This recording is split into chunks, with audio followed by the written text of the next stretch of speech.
এই যে আপনারা দেশি পাতি হাঁসের কোয়ান্টিটি দেখতে পাচ্ছেন, এখানে মাংস পাচ্ছি 1 পিস, 2 পিস, 3 পিস, 4 পিসের মতো মাংস দিছে। প্রাইস হচ্ছে 180 টাকা। তো 180 টাকা যে কোয়ান্টিটি দিচ্ছে এটা মোটামুটি ঠিকঠাক, খুব একটা রিজনেবল না, খুব একটা হাই প্রাইসও না। আর এগুলোতে আপনি শুধুমাত্র যে হাড় পাবেন ঠিক তা না, আবার শুধুমাত্র যে মাংস পাবেন ঠিক তা না, হাড় মাংস সবগুলো মিষ্টি থাকবে। আর এটা হচ্ছে রাজহাঁসের কালাবোনা, যেটা রান্না আপনারা মাত্রই দেখলেন। এখানে আমরা মাংস পাচ্ছি 1 পিস, 2 পিস, 3 পিস, 4 পিস।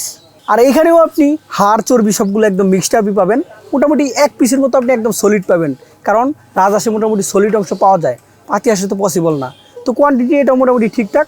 আর প্রাইসের কথা খুব একটা রিজনেবল না, খুব একটা হাইও না, মোটামুটি ঠিকঠাক চলে। আরেকটা ইন্টারেস্টিং পার্ট হচ্ছে, আপনার কাছে যদি 30 টাকা থাকে, 30 টাকা আপনি এরকম রাইস পাবেন। শুধুমাত্র এই রাইস যে পাবেন ঠিক তা না, এরকম আপনাকে বলে দিয়ে দিবে 1 বল পরিমাণ, আপনি যত ইচ্ছা তত খাবেন। তারপর বটটাও দিয়ে দিবে, তারপর ডালও কিন্তু দিয়ে দিবে, এই যে ডাল। তো মোটামুটি এখানে যারা আছে তারা একটু কালাবোনা খাওয়ার জন্য আসে। তারপরে যদি পকেটের সমস্যা থাকে, আপনি 30 টাকা দিয়ে মোটামুটি দুপুরের লাঞ্চ বা সকালে ব্রেকফাস্টও কমপ্লিট করতে পারবেন, ডিনারও কমপ্লিট করতে পারবেন, কারণ তারা 3টা টাইমে কিন্তু খাবারগুলো সার্ভ করে থাকে। তো আমি দেশি পাতি হাঁসটা প্রথমে ট্রাই করে দেখি কী অবস্থা। তো সবগুলো মাংস একবারে ঢেলে নেই। এই যে আপনারা দেখতে পাচ্ছেন কালারটা কিন্তু পুরাই অস্থির আসছে। তো এখানকার মাংস সফটনেস যদি দেখায়, এই যে দেখতে পাচ্ছেন মোটামুটি কিন্তু ভালো সফট। এই যে দেখতে পাচ্ছেন, এটা তো মাংস প্লাস হাড়, তারপরে কিন্তু ভালো সফট আছে। এই যে দেখতে পাচ্ছেন মোটামুটি ভালো সফট। এই যে এই পাশটা, এই যেটা দেখতে পাচ্ছেন, এটা ভালোভাবে বুঝতে পারবেন, এই যে ভালো সফট।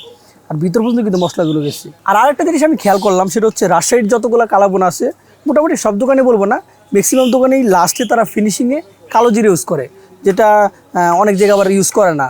নর্মালি তারা কুক করতে করতে কালো করে। এখানে একটু বেশি ডার্ক কালার প্রোভাইড করতে চায়, তো দ্যাটস ওয়াই তারা কালো জিরেটা ইউজ করে। ইউজ না করলে আই থিঙ্ক ভালো হইতো, কারণ ইউজ করলে একটা স্মেল আসে, ওই স্মেলটা না থাকলেই ভালো হয়। তো ট্রাই করে দেখা যাক এটার কী অবস্থা।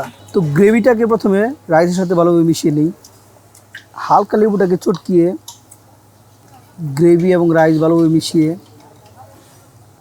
খানিকটা সালাদ, তারপর খানিকটা মাংসর সলিড পিস নিয়ে বিসমিল্লাহ বলে আজকের খানাপিনা শুরু করা যাক। বিসমিল্লাহ।